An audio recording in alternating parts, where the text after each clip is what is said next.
Chitas of today, and we start the portion of Devarim, Book of Devarim, the Book of Deuteronomy, and we do today the portion of Devarim.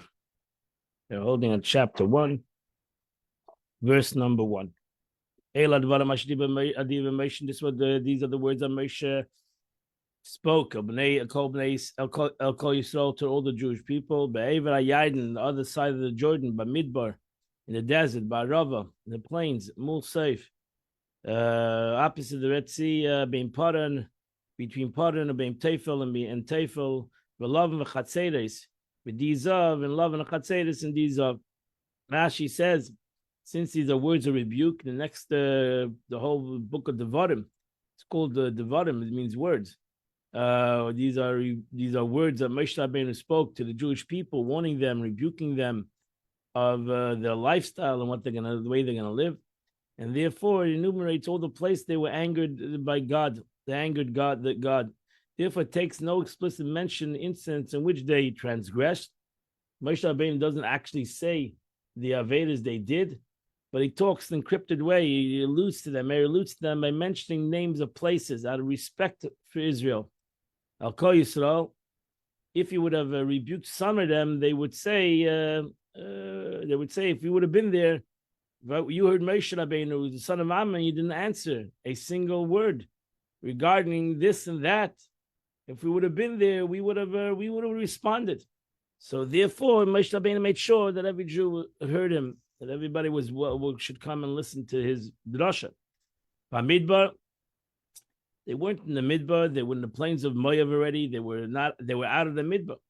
So what is the meaning about Midbar in the desert? It means to rebuke them what happened in the desert. Again, all these places that I mentioned here are the things that happened to the Jews in different places, but not that they were already in the plains of Moav. Ba'arava, again, the plain in the plains of Arava, rebuked them. They sinned with the worship of Baal Per and the Shittim in the plains of Moav. Mulsuf, this rebuked them regarding what happened in rebellion in the Red Sea. When they arrived at the Red Sea, they said, because you have no graves in Egypt. That's what the Jewish people complained. They don't have any graves in Egypt. You took us out of Egypt to die in the desert. So this where Moshe Rabbeinu reminded them. Likewise, they traveled from the midst of the sea. They said they were rebellious by the sea, by the Red Sea, as it found in the Gemara. Bein Paran, Bein Tefel. Rabbi Yechanan said, we have reviewed the entire Torah, and we haven't found a place called Tefel, neither have we found a place called Lavan. However, the explanation is that he rebuked them because of the foolish things that happened when they said Toflu about the man. When they said they were sick of the man, they called it, they expressed that word Toflu, and also love, and they loathed the white bread, the light bread. And because they had done the desert of Paran with the spies. So that's Lavan and Tafel and Paran. The Chatzeres, this was the story of Kairach that happened in Chatzeres. Another explanation, he said to them, you have learned from what I did to Miriam at Chatzeres. Chatzeres, because of slander, Chatzeres is actually connected to Miriam, his sister. Dizahav, what means Dizahav? Dizahav, the simple meaning of Dizahav means a lot of gold. He rebuked them about the egel, the golden calf they made because they had a lot of gold. Verse number 2, it was only 11 days from the journey of Chayrev. Through the mount of Seir, at Kadesh Barnea, till the plain, till Kadesh Barnea. Rashi said, Amala Moshe Rabbeinu says to them, you should see what you have caused. There's no shorter route from Chayrev to Kadesh Barnea than the way through Mount Seir. And even that journey is 11 days. But you traveled at 3 days. But they traveled from Chayrev on the 20th of year. As it said, it came to pass in the second year, in the second month, on the 20th day of the month of year, the children of Israel traveled. And on the 29th of Sivan, they sent the spies from Kadesh Barnea. Subtract from them 30 days they spent in Kirvas HaTaiva, and where they ate meat a month of days, and the 7 days they spent in Chatzeres for Miriam to be confined. you'll find, and they find therefore their entire journey from Chayda, from Mount Sinai to Kadesh Barnea took only 3 days. And so much is the extent that the Shechina itself exerted itself to hasten the arrival to the land of Canaan. The Eibishter wanted to bring him so quickly in the land of Canaan that he took a journey that should have taken 11 days. He brought it into 3 days, and nevertheless they sinned right after that. They sent the spies. It was in the 40th month. In the 11th month, the month of Shvat. In the first day of the month of Shvat. Moshe Rabbeinu spoke Bnei Yisrael to the children of Israel, whatever God commanded him. So here we know that he started the speech from the Chodesh Shvat, and he went from the Chodesh Shvat until Zayin Adar. He passed away Zayin Adar. Now she says this teaches us that he rebuked them only very short before his death. From whom did he learn that you rebuke your children, so to say, before the death? He learned it from Yaakov, Yaakov, who rebuked his sons only a short while before his death. But Yaakov, he said to Reuven, my son, I'll tell you why I have not rebuked you during all the years, so that you should not leave me. He didn't want his son to leave him. That's why to be careful not to rebuke your children, because they'll leave you, and you'll join my brother Esav. And so, for four reasons, one should not reprimand a person except shortly before one's death, so that one should not rebuke again and again. That's number one. So that not to cause his friend to feel ashamed when he sees him, and etc. He shouldn't leave him. These appears in the Sifri, and similarly, Yeshua rebuked Israel only shortly before his death. And so did Shmuel HaNavi, and so did David HaMelech to rebuke the Jews before his death. After he had destroyed Sichon, the king of the Amorites, that was living in Cheshbon, and Og, the king of Bashan, which lived in Ashtes of Edrei.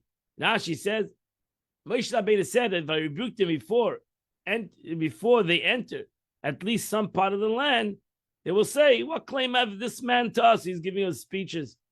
What good does he have done for us? He had come only to vex us and to find some pretext, for he does not even have the power to bring us into the land. So he has no power, a person without power, without giving anything, and he's going to give us speeches. So therefore, he waited until he defeated Sichon and Og before them. He destroyed these great nations, and he gave them the land. It was the other side of Jordan. This time the Jewish people were living already in beautiful cities. And they built beautiful cities, as it's written. And therefore, now he told them, now that he's given something to them, he can give them a little bit mussar. Even if Sichon himself had not been powerful, but he dwelt in Cheshbon, the city, the country was powerful. He would have nevertheless been a powerful because of the city that was powerful.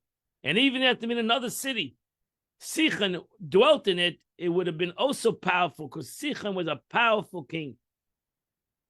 How much more so that it was both the city was a powerful city and the king was a powerful king. Again, the Torah wants to express that it was a powerful king and a powerful country.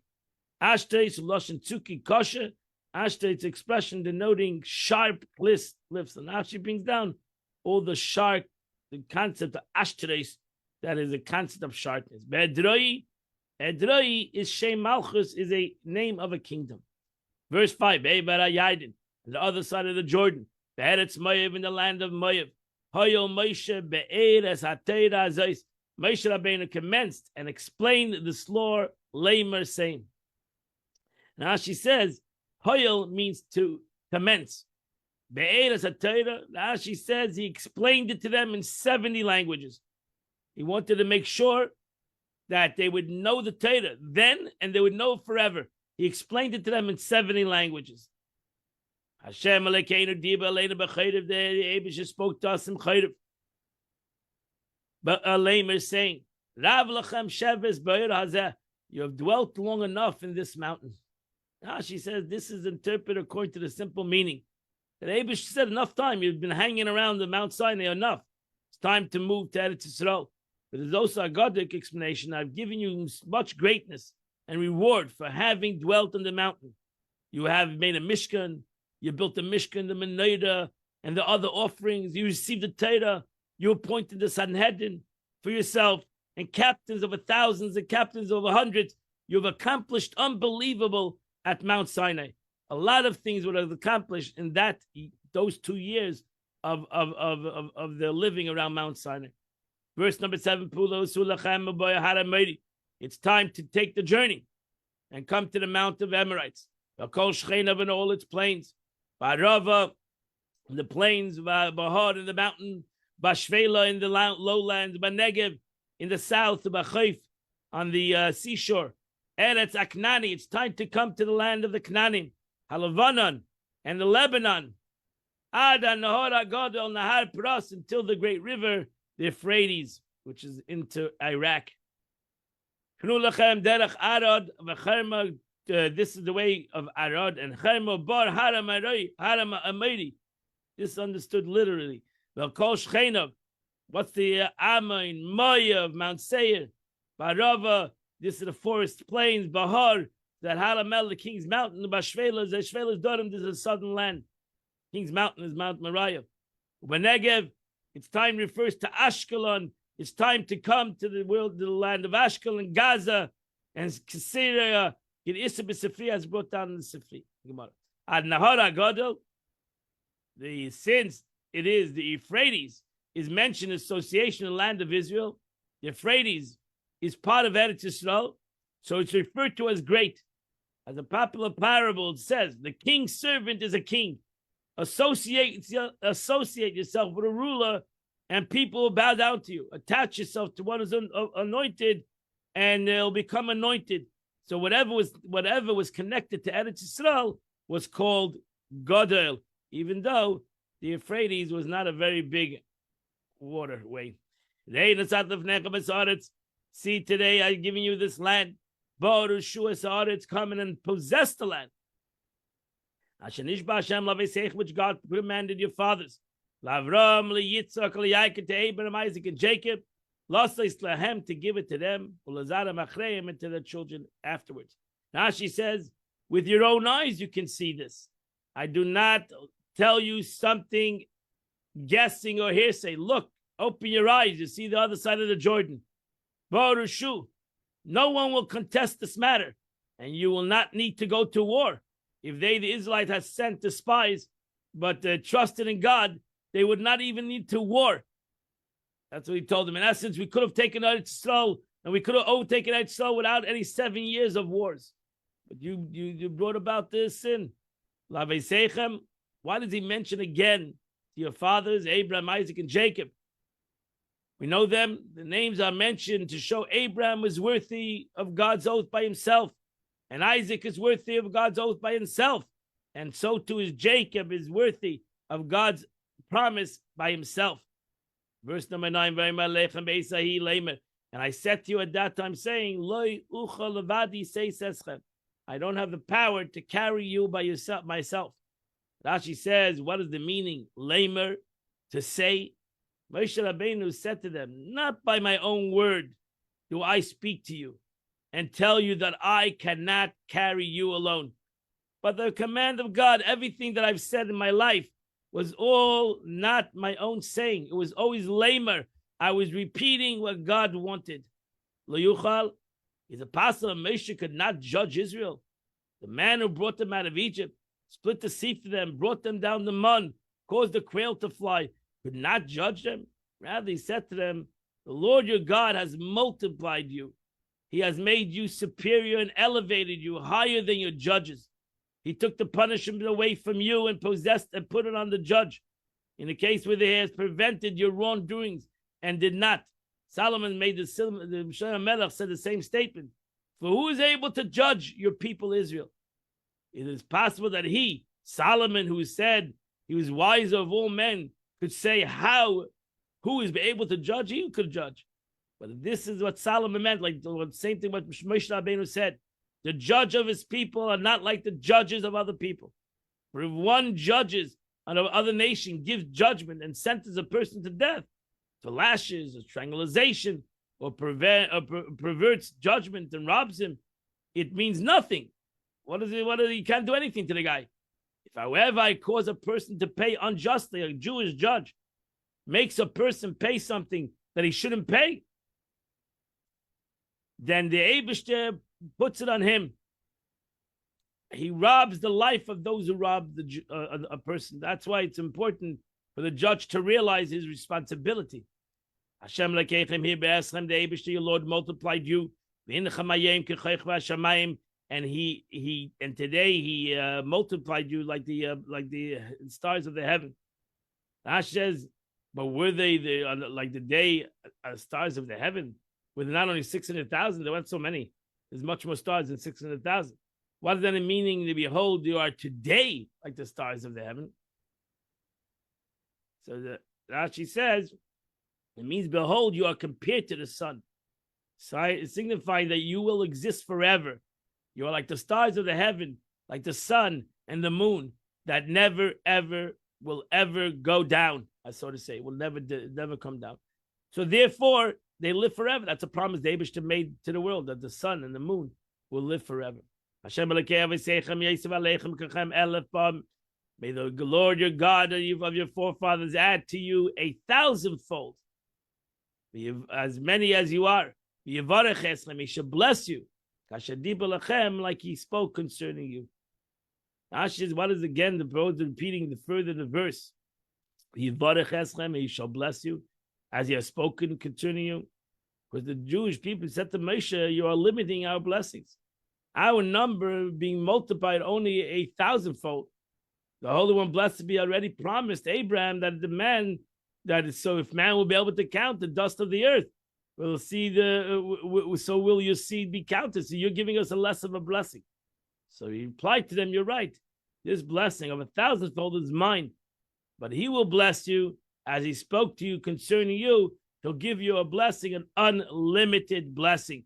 My blessing is a limited blessing, and God will give you an unlimited blessing. Let's hope. Amen. Okay, that finishes the Chumash of today. Let's go to the Tanya of the day. Today is Sunday. We're holding chapter 9. We start chapter 9 of Igeres HaTshuva, the letter, the epistle of repentance. The Alter Rebbe explained in the conclusion of the previous chapter that through Tshuva Law, the Alter Rebbe yesterday went into Tshuva Law, the higher level of Tshuva, the higher level of repentance. The soul is totally cleansed, and that's the ultimate, where the soul is cleansed and purified. It then ascends and cleaves to God with the same degree of unity that it enjoyed before it descended in a body. It has the capability to connect to the Eibishter as it was before in Gan Eden. Furthermore, the Alter Rebbe quotes the Zohar to the effect that Tshuva Ilah involves studying of Torah with awe and love of God, and that's the way you receive Tshuva Ilah, and that's why Tshuva Ilah is connected to Torah, because Torah is given from above. It's a gift. Further chapter, in the 4th chapter, however, he explained that Tshuva Ilah involved restating the higher letter Hey to the name of God. Tshuva Tatah was the lower letter of Hey. Tshuva Ilah was the higher letter of Hey. What possible connection does this have with the studying of Torah out of love and fear of God, when these two spiritual emotions are related to the letter Vav, really?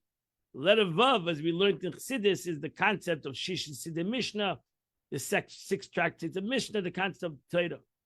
In order to resolve the seeming abnormality, the Rebbe will explain now the love and fear discussed in the present chapter are generated intellectually. They come through intellect.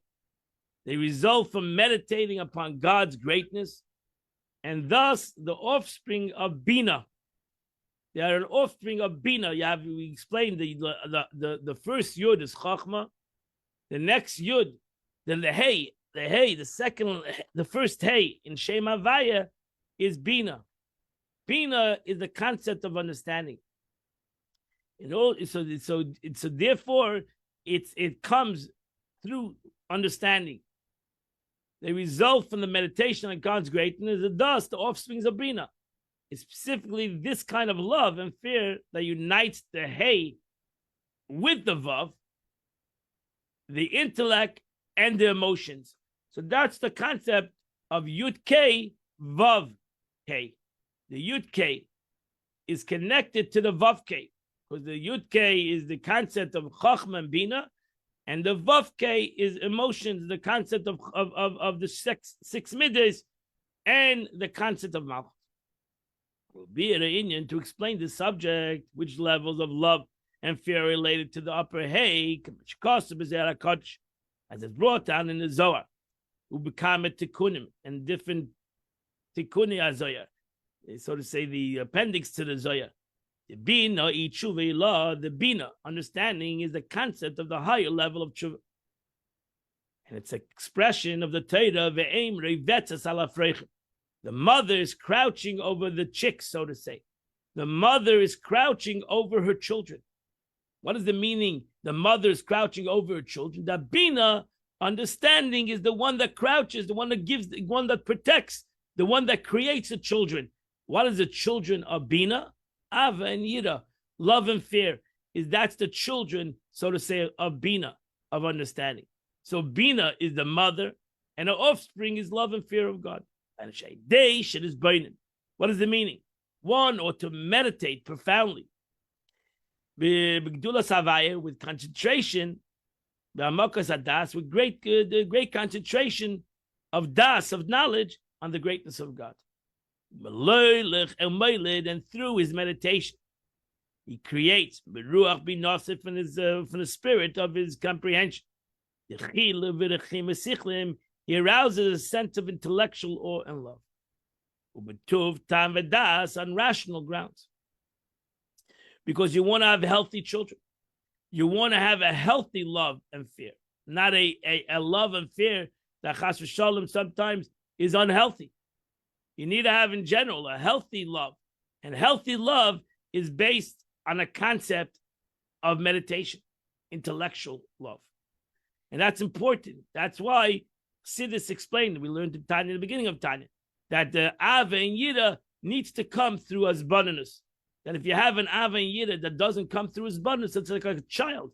That's why he gets angry, gets happy, gets angry. It's like a very immature concept of love and fear of God. Love and fear of God needs to come through his Bananus, through true meditation and contemplation. As it says in the Pasuk, to love your God because he's your life. What does it mean? Not I just love God, I just love God. I don't know why I love God. I love God because because I comprehend that the Eibush is my life, he's my energy, he's my existence. It's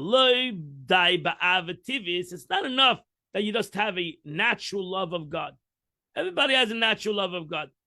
But it's what you can't tell you why he loves. He just loves, and that's a problem. You can have such kind of love, like a fatal attraction.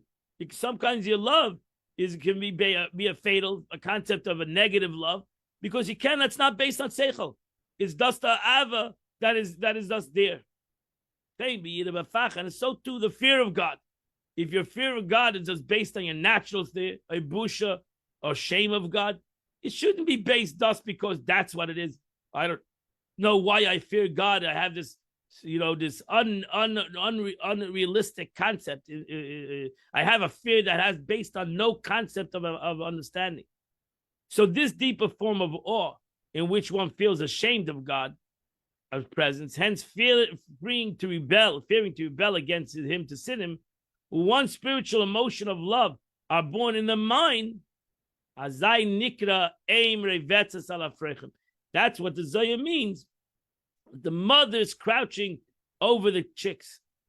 Bina has given birth and hovers over her offsprings. The love and fear of God. And that's the way it should be. What is the ava? The love of God is dapkis rucha berucha, is the primary cleaving of spirit to spirit. So because you have a lot of daigas in ava, as we know, even natural in a love of between people, there's a lot of different levels of love. And each is deeper and deeper, but a true concept of ava, for example, that's why Shlomo Melech gives the ava between a husband and a wife, is because they have rucha berucha. They have the concept on all levels, as we explained it. We explained in Tanya before already. The concept on the shik, as the Alter Rebbe is going to say, that he kissed me with the kisses of his mouth. This is brought down in Shir Hashirim in Shlomo Melech.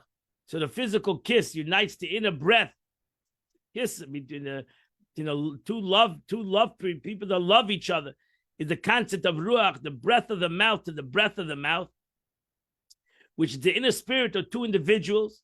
Similarly, the internal aspect of soul and godliness are omitted through the breath, rucha berucha, and that is learning Torah, is rucha berucha.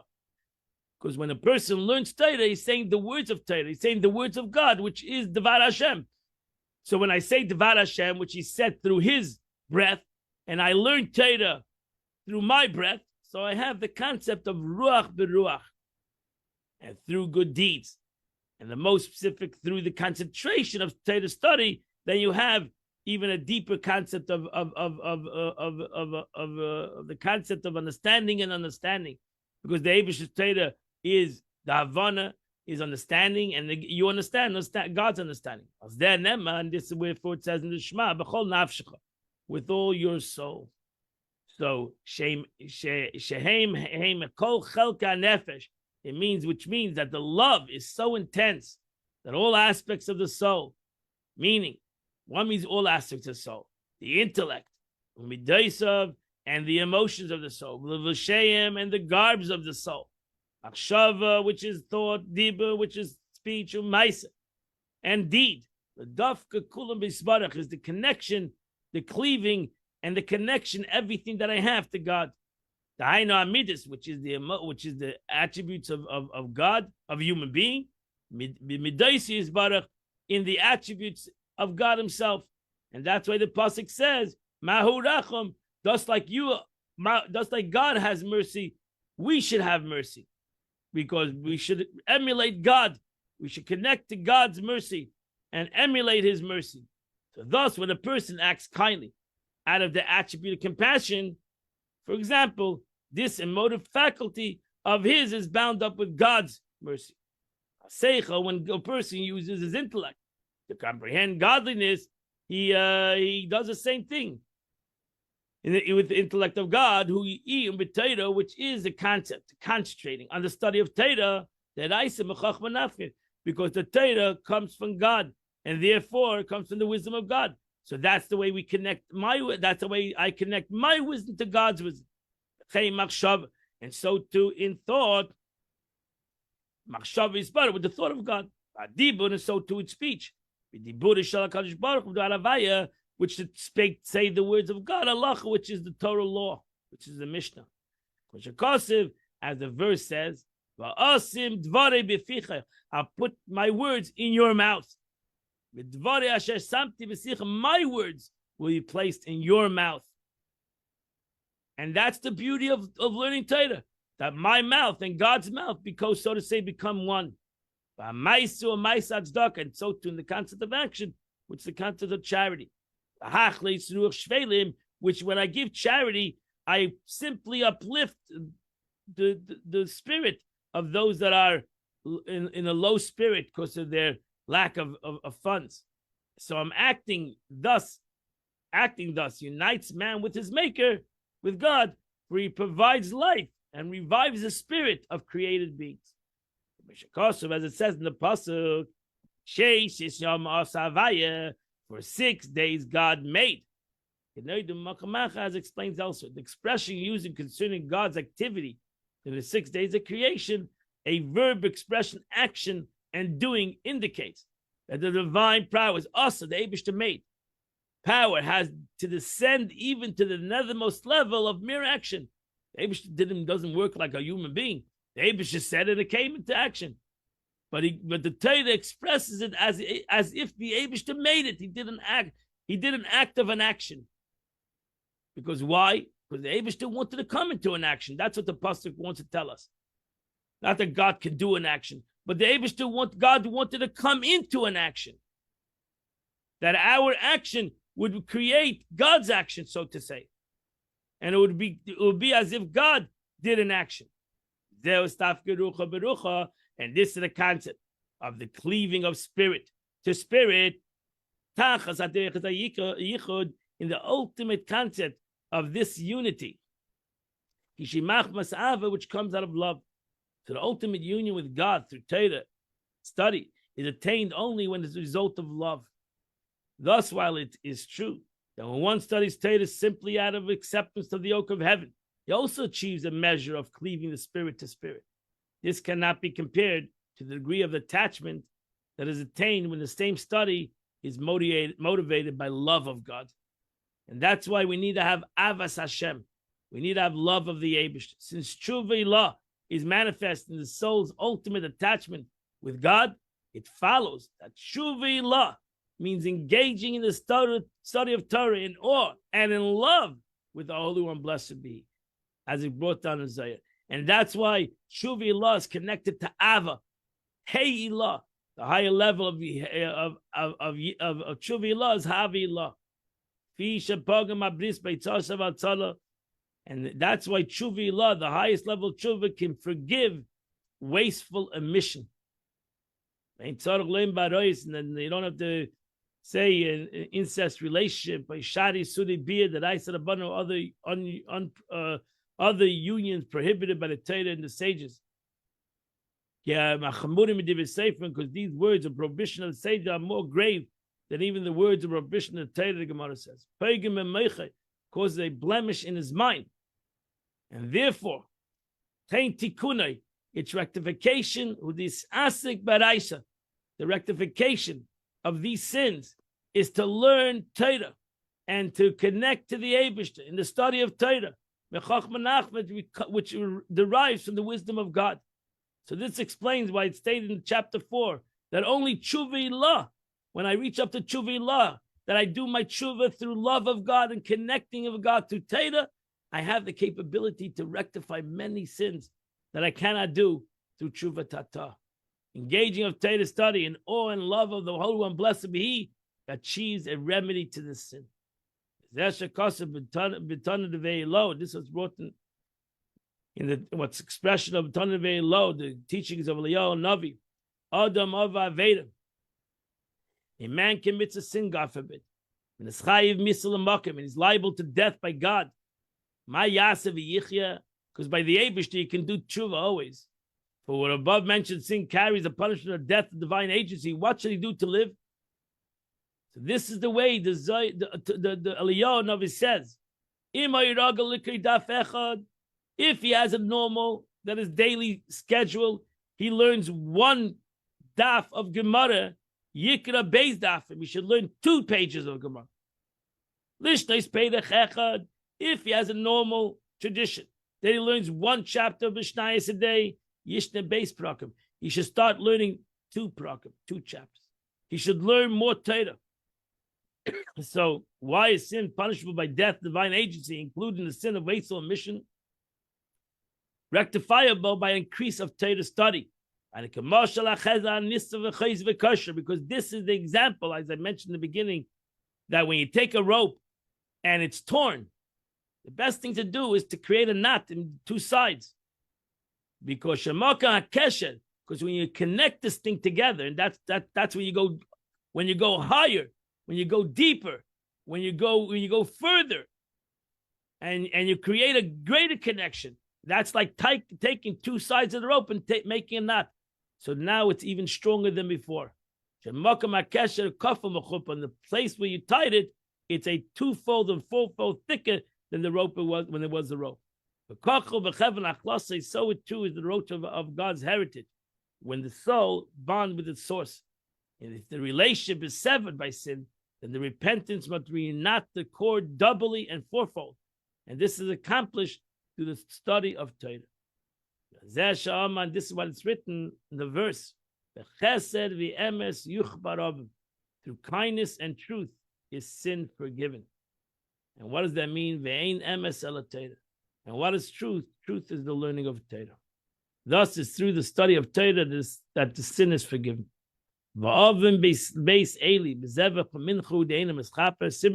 statement of the Torah, it says, the scripture, it says, the sin of the house of Eli would not be atoned by sacrifice and offerings. Talmud comments, by sacrifice and offering will not be, the sins of Eli will not be atoned. But it will be atoned through the study of Torah and through good deeds.